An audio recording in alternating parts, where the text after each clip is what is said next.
Did you know that Adam and Eve weren't the first man and woman? Why? If you go to the Bible and you read the first chapter of Genesis, it talks about all creation and how all creation was created. And trust me, there's a lot of different versions of the Bible that read differently. So, in order for you to find what I'm saying, you need a 1611 version of the Holy Bible. So, in the Bible, it talks about how Adam and Eve was supposed to be immortal. They were never supposed to die. They were never supposed to procreate because they were never supposed to know what their body parts were for. Think about it. If they knew what their body parts were for, they wouldn't have put fig leaves on their vaginal and penile area and breast area once they finished fornicating. And what do I mean by that? Well, think about this. When God created the earth in Genesis chapter 2, he says, "Let there be man and woman. Let them have dominion over the earth, be fruitful and multiply." And so that means they weren't confined to a garden. It means they were going to subdue the whole earth and make children all over the entire earth. And you can read it for yourself. Open up the book of Genesis 1 and 2, and you can read this for yourself. A lot of people try to say, oh no, God's referring to Adam and Eve. If that's the case, then how come they weren't allowed to have sex and they were only supposed to be in the garden to maintain it? And how come the men and women who were created were being fruitful and multiplying? Now we know the word fruit is in similarity to sex. In the older days, how else could you ever explain sex? That's what fruitful and multiply is. Well, when they talk about Eve took bit from the forbidden fruit, it means she partook in the sexual act with Satan. Now, Satan, if you wanted to describe Lucifer back in biblical times, and we're talking thousands of years ago, before our language and the English language was formed, the snake is a also symbol of a phallus. It is also symbolic of a very slippery, sneaky individual, and it is also symbolic of the animal itself, a snake, because how it slithers on its belly on the ground. And so, God said that we would dash our head against Satan. Well, the snake. So we're gonna go back to the other part. When you look at a man's phallus and you look at that representation, it is like a tree trunk.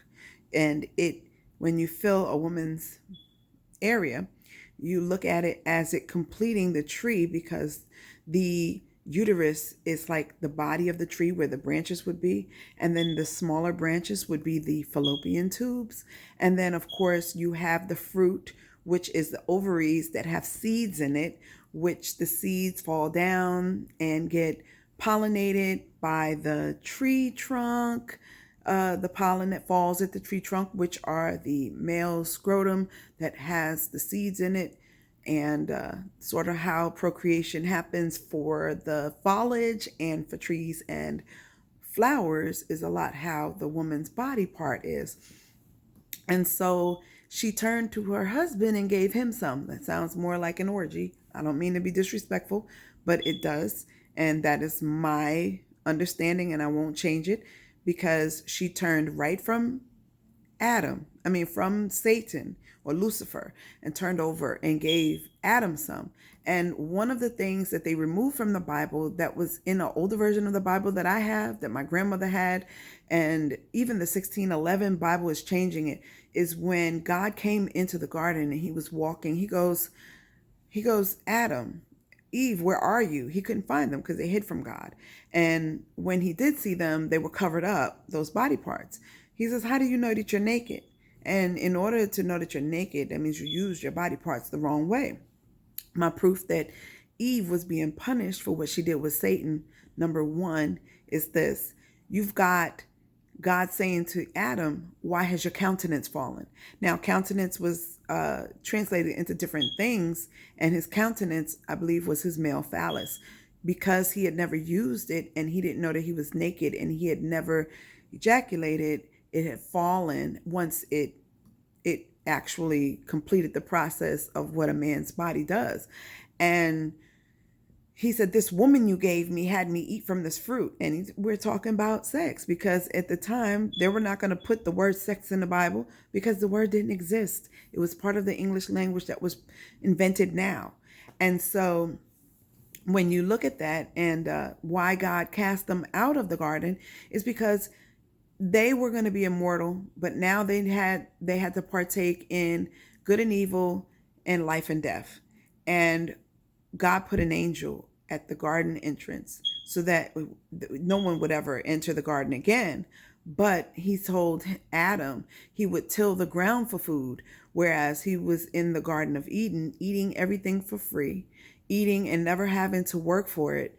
And he was immortal. So now he became a mere mortal and he had to work for his food. But one of the interesting things that God did to Eve was he punished her womb. And he told her that she would feel the birth pains of childbirth, and monthly she would have a painful period. And so those sounds, why would God punish in particular her uterus and her childbearing if she was not pregnant with another man's baby? If Satan or Lucifer didn't give her her first child, who was wicked and evil. Now Eve was formed from Adam, from his rib. She was the first female clone. And then you got a clone making a child with Lucifer, the fallen angel. Their first child is Cain. I believe that that is why they were kicked out of the garden, because Cain could never please God with his offerings, because he was of Satan, who was kicked out of heaven, and Eve's child. And when Abel gave his offerings, God loved his offerings because he always gave his best. Cain had evil in him and killed his brother. He murdered Adam because he was, I mean, not Adam, Abel, because he was jealous of his brother and the love that God had for him. Because when God came to see them, he said, where is your brother? And the first thing Cain said, he said, I'm not my brother's keeper. And he said, why do I hear his blood crying out from the ground? And so Cain says, he apologizes or whatever he does. And God, he says, please don't send me away, God. Please don't send me out of my mother's home, because they'll kill me. Who are they? Not their mother and father, because he's being sent away. It's the people out there. So God put the mark of Cain on his forehead. And Cain went to the land of Nod and he took a wife. Well, if there was no men and women on earth before Adam and Eve, and they weren't making children because they didn't know what their body parts were for, obviously, when God said in the beginning, let us create man and woman in our likeness and in our image, and you will be fruitful and multiply. He created first the humans to subdue the earth, and then he went into the east of the Garden of Eden and formed the man from clay. And he made sure every good tree that was good to eat and everything that Adam was going to need was going to be in that contained garden. And he breathed the breath of life into his nostrils so that he became a living soul. It does not say God did that for man and woman, and he told to go and be fruitful and multiply. So this is where I believe we get the 12 tribes. We get the 12 tribes like this. You've got Adam and Eve's children. Then you've got Eve and Satan's child, Cain. And you've got Cain procreating with man and woman who were first created to be fruitful and multiply. Then you've got Cain and Adam and Eve's children mating. Then you've got Adam and Eve's children mating with the people who were being fruitful and multiply. And then you've got the fallen angels mating with women and their children procreating with Adam and Eve's child, Cain, Eve and Satan's child, man and woman that was supposed to procreate. And if you look at the numbers, it pretty much adds up to the 12 tribes of the earth. And that is why we are so different. And that is why you have good and evil. And some people are inherently evil and cannot do good because they do not have a living soul. Some are angels mixed with humans. Some are demons mixed with humans. Some are Satan mixed with humans. Some are God's immortal mixed with humans. Some are just human mixed with human. And it goes on. You get the gist of it. But I just wanted to share my understanding of what I believe the interpretation of the book of Genesis and the beginning.